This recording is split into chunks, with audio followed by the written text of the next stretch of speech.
ওরা এদেশে পোশাকের স্বাধীনতার নামে অশ্লীলতাকে প্রমোট করতে চায়, কথা বলেন ঠিক কিনা?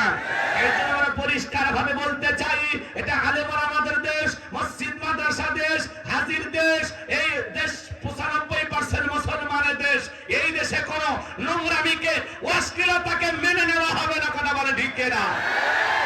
যারা নোংরা ভাবে, অশ্লীল ভাবে চলতে চাও, গুগলে সার্চ দিয়ে দেখো কোন দেশে পোশাক ছাড়া মানুষ বসবাস করে, পারলে ভিসা লাগায়া ওই দেশে চলে যাও। তোদের মতো নারীর জন্য দেশের কুকুরও কাঁদবে না, কথা বলেন ঠিক কিনা? কোন মুসলিম নারী বেপরদায় চলতে পারে না, যার ভিতরে শরম আছে, লজ্জা আছে, আল্লাহর ভয় আছে। যে নারী মনে করে যে আমার ইজ্জতের দাম আছে, ওই নারী কখনো বেপরদায় বাহিরে যেতে পারে না। ও মা, আল্লাহ তাআলা তোমার পা থেকে মাথা পর্যন্ত যে সৌন্দর্য দিয়েছে, এটাকে যত বেশি প্যাকেটে মোড়ায় রাখবা, যত বেশি ঢেকে রাখবা, তত বেশি তোমার সম্মান, মর্যাদা, কদর বাড়বে, কথা বলে ঠিক কিনা? নারী প্যাকেটেই সুন্দর, প্যাকেট মানে বোঝেন না পর্দা। আল্লাহ বলে না করে না ফি বুয়ুতিকুন্না ওয়ালা তাবাররাজনা তাবাররুজাল জাহিলিয়াতিল উলা, নারীরা তোমরা ঘরের ভিতরে অবস্থান করো, খবরদার জাহিলিয়াতি যুগের মেয়েদের মতো নোংরা অশ্লীল পোশাক পরে নিজের দেহকে প্রদর্শন করো না। নারীরা পর্দায় থাকলে নারীকে সুন্দর লাগে। একটা নারী যদি ঢিলাঢালা বোরকা পরে, হাত মোজা পা মোজা লাগাইয়া রাস্তাতে হেঁটে যায়, মনের অজান্তে শ্রদ্ধা সম্মানে মাথাটা নত হয়ে আসে, কথা বলে ঠিক কিনা? কিন্তু যে সমস্ত নারীরা উল্টা পাল্টা পোশাক পরে, বিউটি পার্লারে সাজ দিয়ে, চোখে দেয় মাস্কারা, যুবকের কাম সারা, নামখালি মিমখালি নুনের উপর এক নক্তা, পেট খালি পিঠ খালি ভাবির কবলে ডিজিটাল ফটা, রং ঢঙ্গের সাজ দিয়া রাস্তাতে এরকম হেঁটে যায়, যুবক দেখার কয় জিনিস গেল রে। তখন ওই মহিলা শুনে বলে, এই যুবক এইভাবে কথা বললি কেন, ইফটিজিং করলি কেন? তখন ওই যুবক বলে, ওই নারী যখন বলে তোদের ঘরে কি মা বোন নাই, মহিলা দেখে এরকম চিল্লাস কেন? তখন ওই যুবক বলে, আমাদের ঘরে মা বোন আছে, কিন্তু তোর মতো নির্লজ্জ বেহায়া বেপরদা না। আমাদের মা বোনেরা বোরকা পরে পর্দা করে। মনে রাখবেন, যে নারী বোরকা পরে পর্দা করে, যেই নারী আল্লাহর ভয়ে নিজের সতীত্বকে হেফাজত করে, যেই নারী পর্দা করে রাস্তাঘাটে চলাফেরা করবে, বুঝবেন ওই নারীর সম্মান আছে, মর্যাদা আছে। আর যে নারীর পোশাক যত উল্টা পাল্টা, অর্ধলঙ্গ পোশাক পরবে, আর পোশাক যেরকম উল্টা পাল্টা, ওর চরিত্রে গন্ডগোল। একটু আল্লাহ সুন্দর বানাইছে তো, মানে দেখার মানুষ পায় না। ওই রাস্তাঘাটে লিপস্টিক টিপস্টিক দিয়ে সেজে বেড়ায়, কথা কর না কেন? নারীর সৌন্দর্য দেখবে পৃথিবীর একজন পুরুষ, নাম হলো স্বামী। যত খুশি সেজে গুজে তোমার রূপ দিয়া, সৌন্দর্য দিয়া যত বেশি স্বামীকে পাগল দিয়া না বানাবা, তত তুমি সব পাইবা। তোমার রূপ লাবণ্য দেখার অধিকার শুধুমাত্র স্বামীর, কথা বলেন ঠিক কিনা? কিন্তু স্বামীর সামনে আটা ময়দা কসমেটিক মাইখা সাজে না। সাজে বিয়ের বাড়ি গেলে, বাপের বাড়ি গেলে, মার্কেটে গেলে, কথা কর না। আর মাঝে মাঝে বিয়েই বাড়িতে আসলে এরকম মহিলা আছে না নাই? এই জন্য মা বোনদের বলে যায়, মা পর্দায় থাকলে আপনার সম্মান মর্যাদা বাড়বে। মা, আপনি ফাতেমা খাদিজার উত্তরসূরি মা, খবরদার মা বেপরদায় চলাফেরা করবেন না। যত পর্দায় থাকবেন তত আপনাদের প্রতি পুরুষের আকর্ষণ বাড়বে।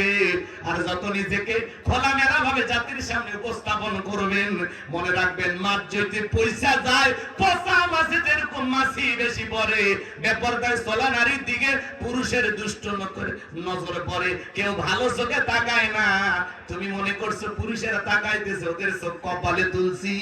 ওই রাতের বেলায় যত যুবক তোমাকে দেখে মনের অজান্তে তোমাকে নিয়ে ভাবনা চিন্তা করবে, ও মা, প্রত্যেকটা যুবক তোমাকে দেখে যেভাবে চিন্তা ভাবনা করবে, জিনা করার গুনাহ তোর আমলনামায় আল্লাহ লিখে দেবে। চোখেরও জিনা আছে না নাই? কামনারও জিনা আছে না নাই? কথা বলেন না কেন? এই জন্য মা বোনদের বলে যায়, মা পর্দায় থাকো মা, আল্লাহ তোমাদের সম্মান মর্যাদা বাড়ায় দিবে।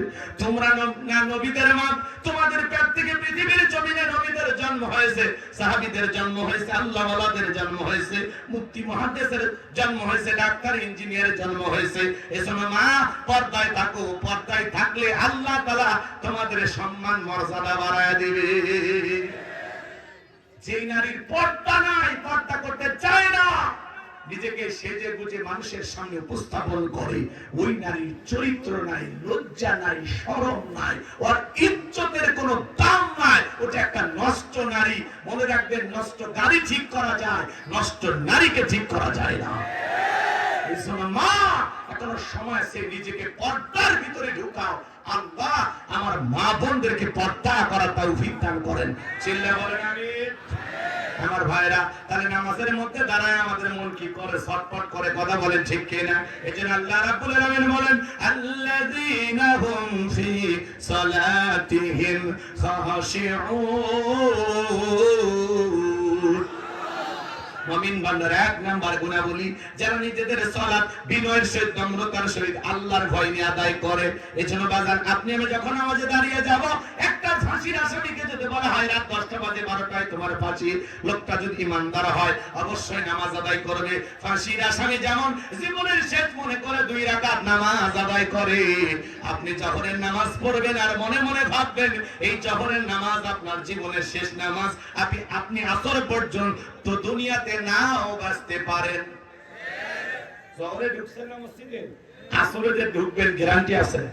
তাহলে জীবনের শেষ মনে করে আপনাকে নামাজ আদায় করা লাগবে। এজন্য নামাজ খুব গুরুত্ব সহকারে আদায় করতে হবে। এ বাজান, শোনেন, একটু ধৈর্য নিয়ে আপনি নামাজ আদায় করবেন। নামাজ আদায় করবেন, সালাত আদায় করতেছেন আর মনে মনে ভাববেন আমি নামাজ পড়তেছি, আমার আল্লাহ আমাকে দেখতেছেন। আমি নামাজ আদায় করতেছি, আমার আল্লাহ আমার সামনেই দাঁড়িয়েছেন। আপনি যখন নামাজের সিজদায় গিয়ে ফিসফিস করে আপনার মনের যা চাওয়া আল্লাহর কাছে চাইতেছেন, আপনার এই ফিসফিস আওয়াজ আরশে আজিমে পৌঁছে যায়। আরে গোলামীর সবচাইতে শ্রেষ্ঠ বহিঃপ্রকাশ হলো এই কপালটা মালিকের কুদরতি কদমে নত করা।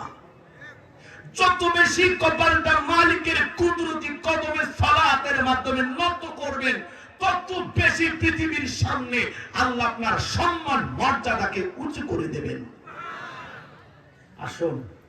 আসুন না, আমি না আল্লাহর গোলাম। এই যে হাত তুললাম, সারেন্ডার করছি, মালিক আত্মসমর্পণ করলাম। কথা বলেন, নামাজের মধ্যে দাঁড়াইলেন, কত সুন্দর আদব। দাঁড়াইছেন না, আল্লাহ সারেন্ডার করছে, আল্লাহু আকবার। এরপর একেবারে নম্র ভদ্র হয়ে দাঁড়াইলাম। চোখ থাকবে কোন দিকে? এই কথা বলেন না কেন? চোখ থাকবে কোন দিকে? আপনি নামাজের এদিক ওদিক তাকান মানে ওযুখানে টিয়ারসারি করে ঘাড় দিয়ে করে ও উত্তর করে আর তোর মালিক আছে কি ওযু করে, ওযুখানে উঠে আপনার দেখা শেষ আছে না? বিনয় সহিত একেবারে আসামের মতো দাঁড়াবেন। এরপরে মাথাটা নত করে মালিককে সিজদা দিবেন। আপনি সিজদায় গিয়ে যা চাওয়া, আপনার জীবনের যা যা চাহিদা আল্লাহর কাছে চাইতে থাকবেন। এমনকি আপনার পায়ের যদি এক জোড়া স্যান্ডেলের ফিতাও লাগে, সেইটাও আল্লাহর কাছে চাইবেন, আল্লাহর কাছে চাইবেন, আল্লাহর কাছে চাইবেন। দুনিয়ার মানুষের কাছে চাওয়া আছে? আল্লাহর সাথে বেশি ধনী পৃথিবীতে কেউ আছে নাকি? হ্যাঁ, মালিকের ভান্ডারে কোনো কিছুর অভাব আছে? রিজিকের দরকার, মালিকের কাছে চাও। গুনাহ করছো, তওবা করো, ফিরে আসো। মুসলিম শরীফের হাদিস, শেষ রাত্রিতে আল্লাহ তাআলা প্রথম আসমানে আসে আর ডেকে বলে, কে আছো গুনাহগার, আমার কাছে গুনাহ মাফ চাও। ভুল করছো, অপরাধ করছো, মাফ চাও, আমি আল্লাহ তোদের মাফ করে দিব। এই দুনিয়াতে অপরাধী খোঁজা হয় শাস্তি দেওয়ার জন্য, আর আল্লাহ তা গুনাহগার বান্দাকে ডাকে তাকে মাফ করে দেওয়ার জন্য। আমার আল্লাহর কত দয়া, কত মায়া। আল্লাহ বলে, বান্দা রিজিক দরকার, অভাবে আছো, চাও, আমি আল্লাহ তোরে রিজিক দেব। সুবহানাল্লাহ। তাহলে জীবনে সবকিছু চাইবেন কার কাছে? মনে থাকবে তো ইনশাআল্লাহ। তাহলে বিনয়ের সহিত, নম্রতার সহিত, আল্লাহর ভয় নিয়ে 5 ওয়াক্ত সালাত আল্লাহর খুশির জন্য কারা কারা আদায় করবে? হাত তুলে দেখান তো দেখি। আল্লাহ আমাদের সবাইকে 5 ওয়াক্ত নামাজি বানায় দেন। চিল্লা বলেন আমিন। আর একটু জোরে বলেন আমিন। নামাজ এইবার মুমিন বান্দার 2 নাম্বার গুনাহবলী, ওয়াল্লাযীনা হুম আনিল লাগবি মুরিদুন। মুমিন বান্দার 2 নাম্বার গুনাহবলী, অনর্থক কথাবার্তা বলা যাবে না। এক জায়গায় বসে 2-3 ঘন্টা গল্প করে, অমুক খারাপ তমুক খারাপ, এ ভালো না সে ভালো না, মনে হয় কিবোধ কমিটির সভাপতি সেক্রেটারি বসে গেছে। এত কথা বলা যাবে না বাজার। আপনার জবানের প্রত্যেকটা কথার হিসাব একদিন দিতে হবে কার কাছে? মা ইয়ালফিজু মিন কাউলিন ইল্লা লাদাইহি রাকিবুন আতীদ। বান্দা এমন কোন কথা বলে না, এমন কোন কর্মকাণ্ড করে না যার রেকর্ড করার জন্য আমার ফেরেশতারা নাই। আপনার জবানের প্রত্যেকটা কথার হিসাব একদিন আল্লাহর কাছে দেওয়া লাগবে। আপনি চা খাইতেছেন, খান, মানুষের সমালোচনা কেন করতেছেন? এই কথাটা চায়ের কাপে ঝড় তুফান তুলে ফেলে দিছে। আগে 5 জন 10 জন মহিলা এক জায়গায় হলে গীবত হইতো, আর এখন 5-7 জন পুরুষ এক জায়গায় চা খাবার বসলে অটোমেটিক ভাবে গীবত শুরু হয়ে যায়, পরনিন্দা চগলখড়ি শুরু হয়। কথা বলেন, রাগ করতেছেন? আপনি জবানে যা ইচ্ছা তাই বলতে পারেন না, আপনার জবানের কথার হিসাব আল্লাহর কাছে দিতে হবে। এই জন্য মুমিন বান্দা প্রয়োজন যতটুকু কথা বলবে ততটুকু। মুমিন বান্দা জবান দিয়ে সে কথা বলবে যে কথা বললে সব হয়। মুমিন বান্দা অনার্থক কাজ করবে না। এই যুবক, মুমিনের টাকা হলে মুমিন সিনেমা হল বানাবে না, যাত্রা গানের আয়োজন করবে না, গানের কনসার্ট দেবে না, মদের বার দেবে না, সিনেমা হল বানাবে না। মুমিনের টাকা হলে মুমিন মসজিদ বানাবে, মাদ্রাসা বানাবে, ঈদগাহ মাঠ বানাবে, কবরস্থান বানাবে। মুমিনের টাকা ভালো কাজে ব্যয় হবে। আর ওরা জনগণ না খায় মরে, ডাস্টবিনের খাবার কুড়ে খায়, আর 4,500 কোটি টাকা খরচ করে ভাস্কর্য বানায়। কি হলো ভাস্কর্য বানায় আপনার বাবার নামে?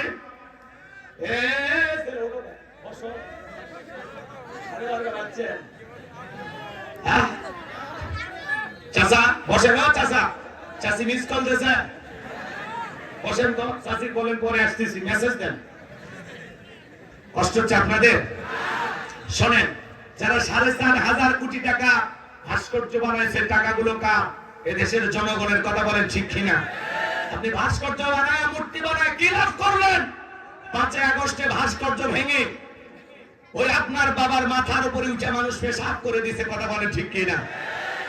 সব ভাস্কর্য ভেঙে তছনছ করে দিল। মনে রাখবেন, এই ভাস্কর্যের সংস্কৃতি মুসলমানের সংস্কৃতি না, এটা ইহুদি বেঈমানদের কালচার। কথা বলেন ঠিক কিনা? কোন মুসলমান ভাস্কর্য বানাইতে পারে না। মুসলমান মসজিদ বানাবে, মাদ্রাসা বানাবে, ঈদগাহ মাঠ বানাবে। ওই টাকা দিয়ে যদি মসজিদ মাদ্রাসা বানাইতেন, গরিব দুঃখীর জন্য খরচ করতেন, বেকার যুবকদের জন্য কর্মের ব্যবস্থা করে দিতেন, আপনার বাবা কবরে শুয়ে থেকে সব পাইত। আপনি ভাস্কর্য বানাইলেন, কি হইল? কি হইল কোন? সব তো শেষ হয়ে গেছে। কথা বলেন না কেন? আছে আছে, পুরো দেশটা ফাঁকা। কথা বলেন, কথা বলেন। দেশে আগুন লাগাইয়া জনতারে জ্বালাইয়া, দেশে আগুন লাগাইয়া জনতারে জ্বালাইয়া, পালাইয়া ছাইরা গেলে ঢাকা। গণভবনটা এখন ফাঁকা বগুড়ে, গণভবনটা এখন ফাঁকা। দেশে আগুন লাগাইয়া আলেমদের জ্বালাইয়া, দেশে আগুন লাগাইয়া জনতারে জ্বালাইয়া, পালাইয়া ছাইরা গেলে ঢাকা। গণভবনটা এখন ফাঁকা বগুড়ে, গণভবনটা এখন ফাঁকা। কথা বলেন, রাগ করতেছেন মনে হয়? আমার ভাইরা কষ্ট মনের মধ্যে নেবেন না, চলেন না সামনের দিকে যাই। যারা ভাস্কর্য বানাইছে, এই দেশের টাকা লুটপাট করেছে বাজান, কিয়ামতের ময়দানে প্রত্যেকটা টাকার হিসাব পাই টু পাই আল্লাহর কাছে দেওয়ার জন্য রেডি থাকেন। দুনিয়াতে বিচার হবি না, আমরা বুঝতে পারতেছি, কিন্তু আল্লাহর দরবারে আমরা বিচার দিয়ে রাখলাম। ঠিক আছে? দেশের টাকা বিদেশে পাচার করছে, আর আমরা কিছুই বলবো না। বিচার দিলাম কার কাছে? আল্লাহ বিচার করবে।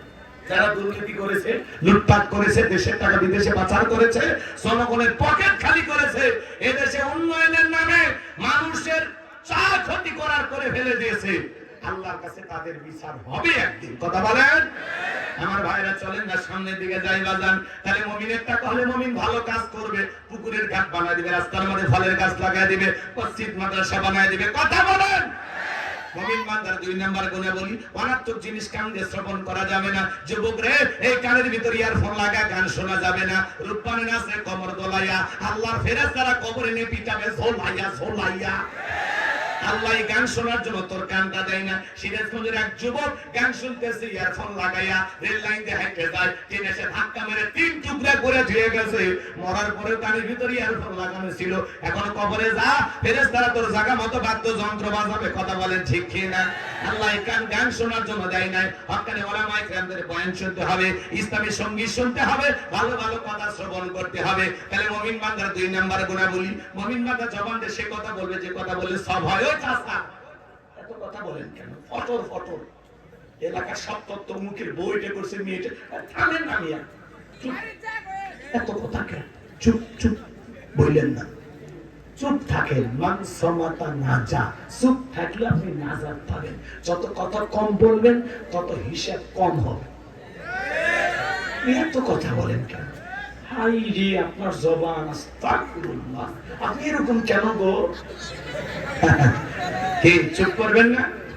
কি আজ থেকে একটু জবান কন্ট্রোল করা যাবে? অতিরিক্ত কথা বলা থেকে বিরত থাকা যাবে?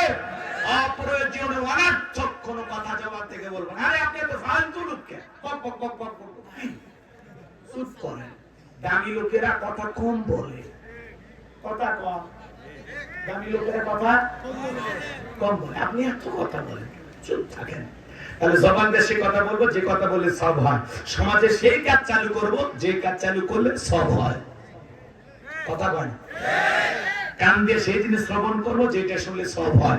এক কথায় সব আছে যেখানে আর গুনাহ আছে যেখানে। আল্লাহ আমাদের সবাইকে সকল গুনাহ থেকে বেঁচে থাকার তৌফিক দান করুন। এই জীবন গুনাহ করার আগে চিন্তা করবা, যে জায়গায় দাঁড়িয়ে গুনাহ করতেছে পৃথিবীর কেউ না দেখলে একজন দেখেন কে? আল্লাহ। এই জন্য আজ থেকে শপথ গ্রহণ করি, মন্দ কথা বলবো না, মন্দ কাজ করব না, মন্দটা শুনবো না, ভালো কথা বলবো, ভালো কাজ করব, ভালোটা শুনবো ইনশাআল্লাহ। এইবার মুমিন বান্দা 3 নম্বরে, যুবক রেডি হও, 3 এর পরে স্যার এসে গেছে। 3 নাম্বার গুণে বলি, আল্লাযীনা হুম লিয-যাকাতি ফাঈলুন। মুমিন বান্দার 3 নাম্বার গুণে বলি, আল্লাহ যদি মুমিন বান্দাকে নিসাব পরিমাণ সম্পদের মালিক বানায় দেয়, মুমিন বান্দাকে আল্লাহ ধনী বানায় দেয়, মুমিন বান্দা সক্রিয়ভাবে হিসাব করে করে কয় লাখ টাকার কয় হাজার টাকা যাকাত দিবে, কয় কোটি টাকার কয় লাখ টাকা যাকাত দিবে, মুমিন বান্দা সক্রিয়ভাবে হিসাব করে করে বছরে যাকাত দেবে কয়বার? একবার। জোরে বলেন কয়বার? প্রত্যেক বছর হিসাব করে করে মুমিন যাকাত দেবে। হে বাজার গো আমার, যাকাত আসছে দারিদ্রতা বিমোচন করার জন্য, অভাব মুক্ত সমাজ রাষ্ট্র দেশ গড়ার জন্য। যাকাত আসছে রাস্তার পারে এই পারে 10 তলা এই পারে 5 তলা তার ব্যবধানকে দূর করার জন্য। যাকাত আসছে সমাজে পড়ে থাকা অসহায় অবহেলিত মানুষের মুখে হাসি ফোটাইয়া তাদের অধিকার প্রতিষ্ঠিত করার জন্য।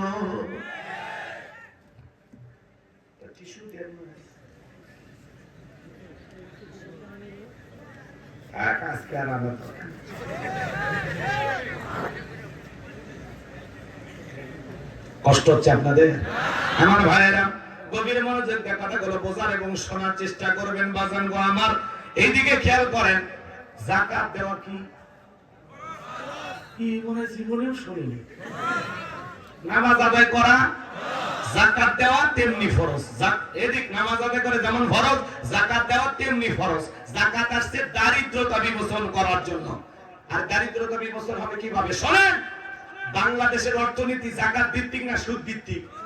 সুদ ভিত্তিক অর্থনীতি। হালাল না হারাম? এ মুসলমানেরা ভালো করে বুঝবেন, এই সুদ ভিত্তিক অর্থনীতি দিয়ে কোশ্চিন কালে কোন নেতা বাংলাদেশকে দারিদ্র মুক্ত করতে পারবে না। বাংলাদেশকে যদি দারিদ্র মুক্ত করতে চান, যাকাত ভিত্তিক অর্থনীতি চালু করা লাগবে। কথা বলেন ঠিক কিনা? শোনেন, যাকাত ভিত্তিক অর্থনীতি চালু করতে হবে, একটা যাকাত মন্ত্রণালয় চালু করা লাগবে। আর এই মন্ত্রণালয়ের দায়িত্ব দেশের বিজ্ঞ বিজ্ঞ ইসলামিক স্কলার, দ্বীনের দায়ী আলেমদের কাছে দেওয়া লাগবে। ওই গুমসুর ডালসুর বিকাশের টাকা চোর, ওই লুটপাটকারী দুর্নীতিবাজ ওই নেতাদেরকে দেওয়া যাবে না, যারা দেশের টাকা বিদেশে পাচার করে। কথা বলেন। ওই সমস্ত নেতাদেরকে দেওয়া যাবে না যার পিছনে আপনি স্লোগান দেন, বল্টু ভাইয়ের চরিত্র ফুলের মতো পবিত্র, নামাজ পড়া কত, গাঁজা খাই 5 ওয়াক্ত, ঘুম চুরিতে বাঁকা ভক্ত, শয়তানের 1 নাম্বার ভক্ত, হুজুর যেন খুবই শক্ত, চুষে খাই গরিবের রক্ত। নির্বাচনের পোস্টার লেখা আছে গরিবের বন্ধু, ভোট দিয়ে দেখেন গরিবের কয় নাম্বার শত্রু। একটা বয়স্ক ভাতার কার্ড নিবের গেলে 2-1000 খায়। এ আছে না নয়? পোস্টারের নিচে লেখা আছে সেবা করার সুযোগ দিন। আমি বলতে চাই, সেবা করার সুযোগ নয়, ওইটা কাটে ওই জায়গায় লেখো বড় লোক হওয়ার সুযোগ দেন, ধনী হওয়ার চান্স দেন।